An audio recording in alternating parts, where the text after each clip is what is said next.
High বন্ধুরা, দেখুন আমার বোন এসছে গয়না বড়ি দেওয়ার জন্য। কত সুন্দর গয়না বড়ি দিচ্ছে। এটা একটা আলাদা নতুন ভিডিও আপনাদের পাশে নিয়ে এসেছি। সবসময় তো গলুর ভিডিও দেখেন বা বাগানের ভিডিও দেখেন, এটা একটা নতুন ভিডিও।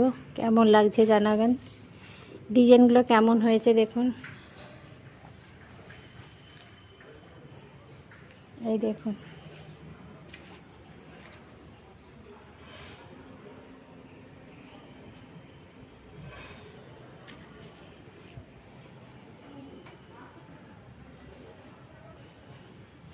কেমন হয়েছে গয়না বড়িগুলো।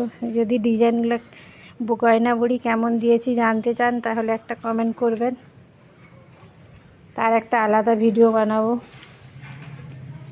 লাইক কমেন্ট শেয়ার করে দেবেন প্লিজ।